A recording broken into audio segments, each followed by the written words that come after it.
Hey everyone, my name is Abby. Welcome to my channel. For those of you who are new here, I make health and lifestyle content, and my focus is on helping people follow a more holistic, healthy lifestyle approach.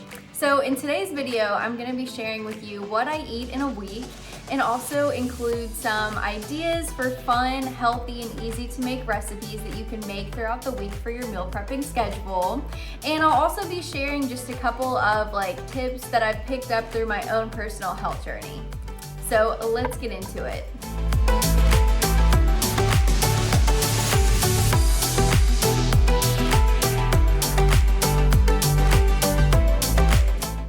So first, I kind of want to talk about what my own dieting approach is. And so my approach is to eat as much whole, non-processed foods as possible. I think the worst stuff out there is ultra-processed foods that have a bunch of additives and preservatives that are terrible for you, not to mention food dyes that are proven to be bad for our brain health. And so I like to try and follow a diet where at least 80% of the time I'm eating whole, non-processed food that I make at home. So I also try to follow a higher protein diet because it helps me feel more full and put on muscle at the gym. I also like getting a wide range of nutrients, so I try to incorporate a big variety of fruits and vegetables into my meals, so that way I'm getting different vitamins, different minerals, different nutrients for my body to have all the minerals that it needs. So I also found out this year that I'm lactose intolerant. So most of my meals that I make in the diet that I follow is lactose free. For some reason I can have Greek yogurt, and feta cheese is also good for me. And so those are kind of the only two milk products that I'll use. But other than that, it's all milk alternatives. So I'll use oat milk, creamer in my coffee, so on and so forth. And I also have struggled with IBS in the past. And so I will share a little bit more about this later, but I like to follow a low FODMAP diet, which is where I incorporate mostly low FODMAP foods, and I avoid things that are high in FODMAP. And this is stuff like artificial sweetener, having a lot of gluten. I'll come back to this and talk about it a little bit more later. So for what I eat in a week, I will go ahead and start off with breakfast. So for breakfast, I like to have a Siggi's Greek yogurt. Siggi's is my favorite brand personally because I think it tastes great, but it has a very low content of sugar compared to most yogurt that you see out there. All their products are non-GMO. They have good dairy-free alternatives. But yeah, even though I'm lactose intolerant, for some reason Greek yogurt is just fine for me. It doesn't really cause problems. I'll also have coffee, and I like to add oat milk creamer and raw natural sugar in it. I avoid artificial sweetener at all costs because it is bad for your gut health, and so I would personally rather have a little bit of natural raw sugar than having the fake alternative. So I'll also take a sip of kefir, which is another milk product. So for someone lactose intolerant, I am having a lot of milk for breakfast, but kefir is also very good for you. So it contains 12 natural probiotics. And of those 12, 5 make it into your lower intestine. And so if you have seen advertisements for probiotic gummies or probiotic supplements you can take, most of those probiotics will die in your stomach, in the stomach acid, before it makes it to your lower intestine. So kefir is actually recommended by a lot of gut doctors. I saw a gut doctor about my IBS symptoms last year, and they recommended that I start drinking kefir to sort of restore my gut health. And my gut health has majorly improved since I started implementing some of their changes they suggested. So I would highly recommend that you try it if you struggle with gut health. Let's get into lunch. Like I mentioned earlier, I like to cook most of my food at home, so I do meal prepping. And I also like to follow a higher protein diet because it helps me feel fuller than stuff that's high in carb or just kind of high in random stuff like beans or nuts. I prefer to stick to lean protein, and so my favorite thing to have for lunch is chicken, salmon, lean steak, or something like that. And I try to go for as many of the clean, lean, non-processed meats as I can, and I try to avoid things like deli meat as much as I can. Like I said, there's nothing wrong with having that stuff sometimes, but my diet approach is trying to get the cleanest, least processed stuff out there.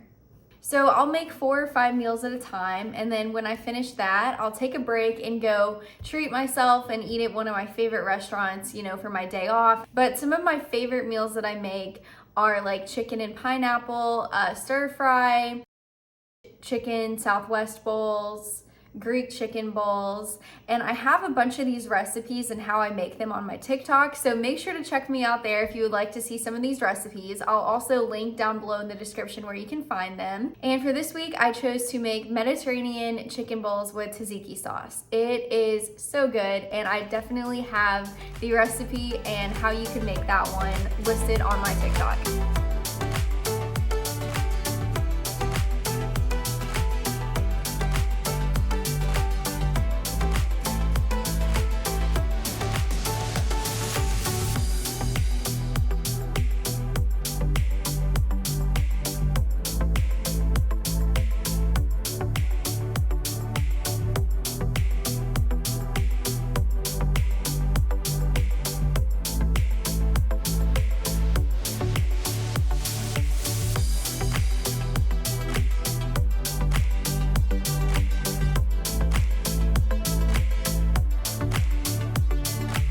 So snacks. For my snacks throughout the day, I like to stick to stuff that is low FODMAP. And so what the low FODMAP diet is it's basically an elimination diet where you take out stuff that might be causing you gut health problems. And so last year when I was having gut health problems and I couldn't figure out why, I had to just follow an elimination diet until I figured out what it was that was kind of causing me problems. And for me personally, I found out it was stuff like artificial sweetener, having a lot of gluten, oil, and for me, dairy. And those 4 categories are all considered high FODMAP foods.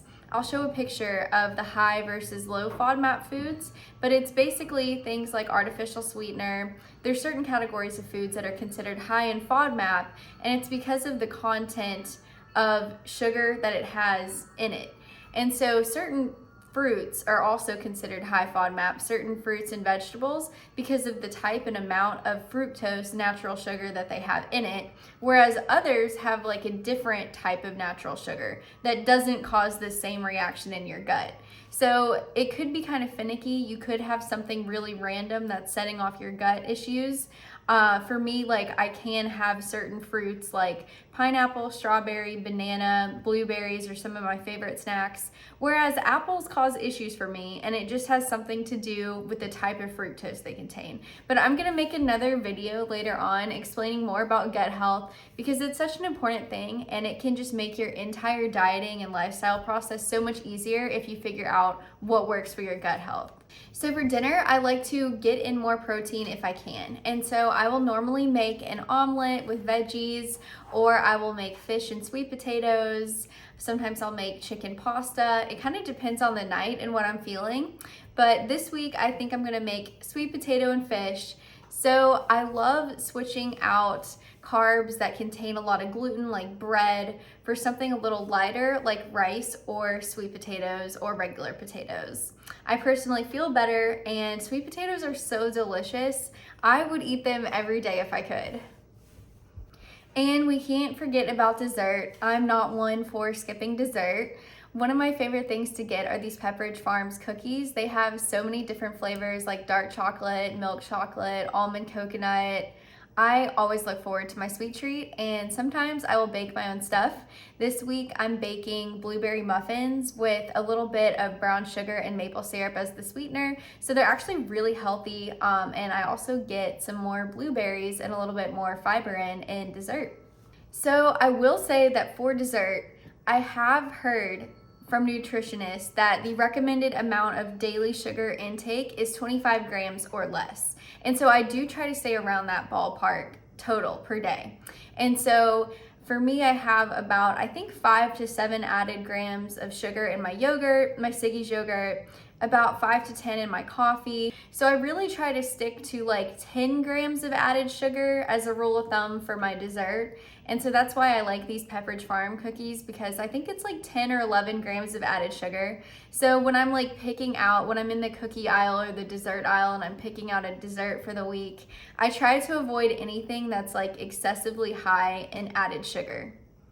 But again, it's about what you do 80% of the time. And so I also love treating myself, like on the weekends, I'll go to a bakery and try some tiramisu or macaroons or just get whatever you love. But 80% of the time, I try to average out sticking below 25 grams of sugar per day, added sugar. So I personally don't count fruit in that because fruit has that natural sugar within it. Another tip that I like to give for snacking is to avoid foods that are very high in calorie but low in content. So peanut butter, for example, I think 1 teaspoon is like 100 or maybe 200 calories, very high. And there's also a lot of like added preservatives and just harmful processed junk in it as well. And so I would rather have something like an extra slice of bread that's kind of bigger and it fills you up, and avoid stuff like peanut butter where you can only have 1 little spoonful for the whole day, because that's not very filling or satisfying. That is all of my tips for today. Thank you for watching. I hope you guys enjoyed this video, and please follow to stay up to date on more videos. I know I'm gonna do another one talking more about gut health, how to balance your gut bacteria, how I solved my own gut health and my IBS problems, and just go over some more tips for a healthy, holistic lifestyle. I'll see you guys in the next video.